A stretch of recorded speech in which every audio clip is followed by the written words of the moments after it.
네, 야당 얘기를 좀 보겠습니다. 이제 사드 문제는 야당 내에서도 야권 내에서도 좀 분열의 조짐과 단층선이 형성되는 것 같은데 어떤 특정 야권의 지도자를 두고요. 이거 여당으로 가시려고 그러나 얘기가 계속 나온다는데요.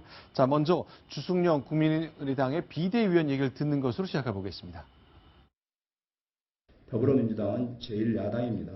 대부분의 더불어민주당 의원들이 반대하고 있음에도 불구하고 유독 김종인 대표만이 찬성을 하고 있습니다. 저는 김종인 더불어민주당의 대표가 찬성한다는 것은 더불어민주당이 찬성하는 거나 다름없다고 봅니다.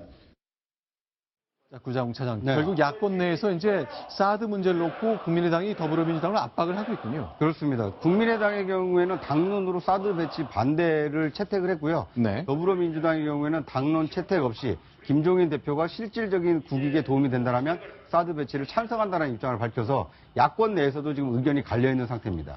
박지원 비대위원장하고요. 자, 김종인 비대위 대표 이 둘은 뭐 형님 동생 하는 사이였는데 사드 문제 때문에 빈틈이 좀 보이는 것 같습니다. 그렇습니다. 이 한 사람, 여기에서 한 사람이 이제 김종인 대표인데요. 아닙니다. 여기에서 한 사람은 박근혜 대통령인데요. 네. 박근혜 대통령이 사드 배치를 결정하니까 김종인 대표 한 사람의 전략적 모호성으로 인해서 국회에 동의 촉구 결의안을 제출하지 못하고 있다. 이렇게 네. 이제 비꼬았습니다.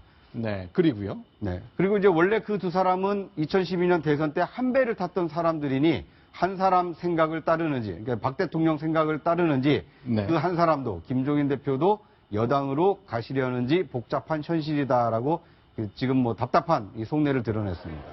자, 그러니까 자, 김종인 대표를 두고 여당으로 갈 사람, 결국 야권을 상징할 사람은 더불어민주당이 아니라 우리 국민의당이다. 그 얘기를 하고 싶은 거겠죠. 그렇습니다. 자, 그러면요. 정동영 의원이 모처럼 등장했는데 박근혜 대통령을 통포대라고 얘기했군요. 통일을 포기한 대통령인가요? 그렇습니다.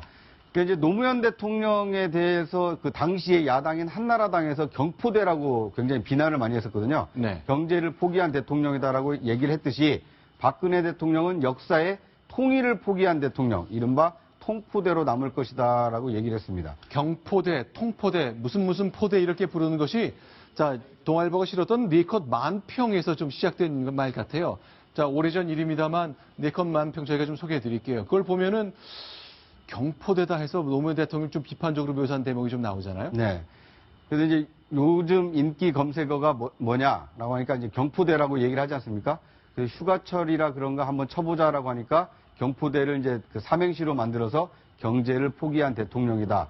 이게 이제 2005년도 상황인데요. 네. 그런데 이 경포대는 이제 동아일보 만평에도 있었지만 네. 당시에 한나라당에서 이 대권 후보로 그 나서려고 했던 당시 경기도지사였던 손학규 지사가 노무현 당시 대통령을 겨냥해서 한 말이기도 합니다. 요즘 정치 지형에 비춰보면 2005년 당시엔 정말 전혀 달랐군요. 그렇습니다. 이게 뭐 상전벽해가 실감나는 상황인데요. 노무현 대통령이 경제를 안 챙기니까 박근혜 당시 한나라당 대표가 경제를 챙기고 있다라고 얘기하면서 박 대통령을 띄우고 노무현 대통령에게는 이제 디스를 한 일이 있습니다. 네. 그러면서 혹시 경포대라는 신조어를 아느냐? 이 경제를 포기한 대통령이다라는 뜻으로 쓰인다면서 당시 노무현 대통령을 좀 지적을 했습니다.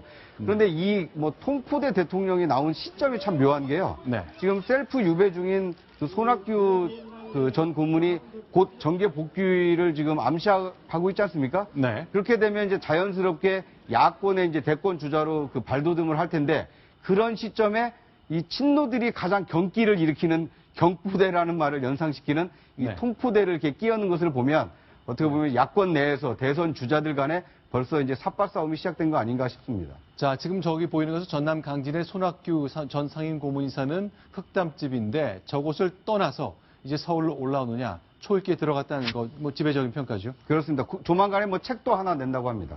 자, 책 얘기 좀 해보겠습니다. 휴가철이기 때문에 정치 지도자들은 대체로 나는 이번 휴가 때 이거 읽을 겁니다 얘기함으로써 자신의 메시지를 알리잖아요. 손소 변호사. 네. 안철수 대표, 김종인 대표 얘기를 했군요. 네, 공교롭게도 이제 같은 작가의 책입니다. 이제 조정래 작가의 책인데요. 먼저 네. 안철수 전 대표 같은 경우에는 조정래 작가의 풀꽃도 꽃이다라는 신간을 이제 네. 읽겠다라고 이제 그 SNS에 글을 올렸습니다. 네. 그런데 이 책이 교육 문제에 대한 그런 지적을 하고 있는, 다루고 있는 책입니다. 네. 더군다나 이제 조정래 작가는 지난 2012년 대선 당시에 안철수 후보의 후원회장이었거든요. 자, 지금 보시는 저런 장면 같이 등장한 때가 많았었잖아요. 그렇습니다. 그리고 그 후에 중요한 그런 사회 안건, 사회 사안들에 대해서도 조정래 작가와 안철수 전 대표가 고민하는 것이 유사하다, 같은 생각을 하고 있다라는 이야기들을 종종 했었는데, 그런 인연으로 이번에 교육 문제를 다룬 신간을 휴가 기간에 읽겠다라고 밝혔습니다. 김종인 대표는 허수아비춤이라는 건데 역시 대기업의 실태를 고발했다. 나는